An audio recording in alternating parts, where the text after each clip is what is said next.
Today we're discussing Meta's new approach to artificial intelligence and national security. Welcome back to the AI Daily Brief. One of the big themes recently around artificial intelligence has been, of course, its implications for not just technology and not just business, but for national security, for geopolitics. We talked about this a lot yesterday in the context of the elections and how Trump's policy vis-a-vis China might impact his administration's approach to, for example, open source AI.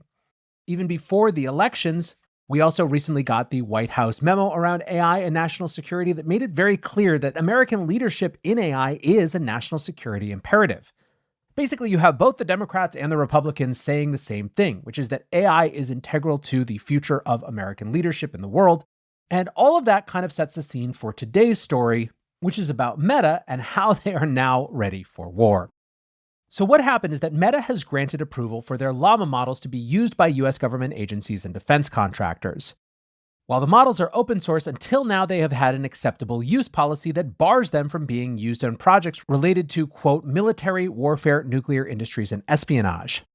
However, the company has now granted an exception for US defense agencies as well as close allies within the Five Eyes intelligence network, including Canada, the UK, Australia, and New Zealand. Other close allies such as Israel and Japan are notably not on this list. In a blog post, Meta's president of global affairs, Nick Clegg, wrote, "As an American company and one that owes its success in no small part to the entrepreneurial spirit and democratic values the United States upholds, Meta wants to play its part to support the safety, security, and economic prosperity of America and of its closest allies too." Clegg suggested that Llama could be useful for tasks like data analysis and synthesis of documents, as well as to, quote, track terrorist financing or strengthen our cyber defenses.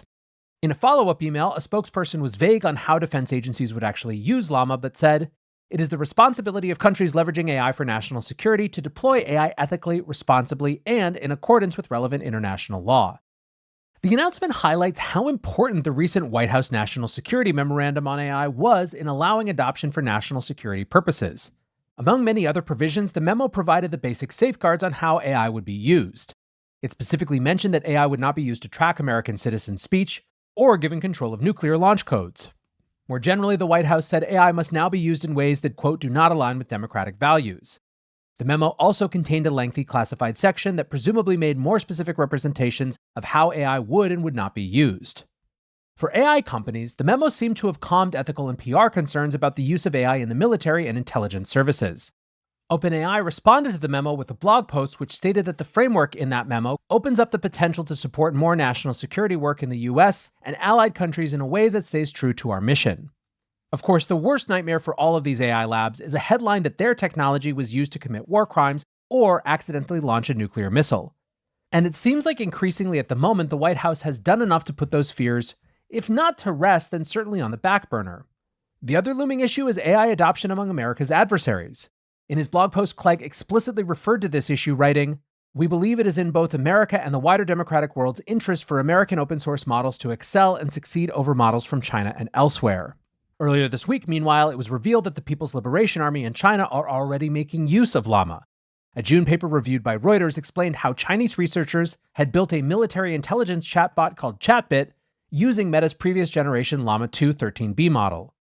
The paper said that Chatbit was optimized for dialogue and question-answering tasks in the military field. It added, "In the future, through technological refinement, Chatbit will not only be applied to intelligence analysis, but also strategic planning, simulation training, and command decision-making will be explored." The paper said the chatbot was 90% as capable as much larger models. Meta downplayed the news, however, commenting, "In the global competition on AI, the alleged role of a single and outdated version of an American open source model is irrelevant when we know China is already investing more than $1 trillion to surpass the US on AI." VP of AI Research Joelle Pineau added, "That's a drop in the ocean compared to most of these models that are trained with trillions of tokens. So it really makes me question what do they actually achieve here in terms of different capabilities."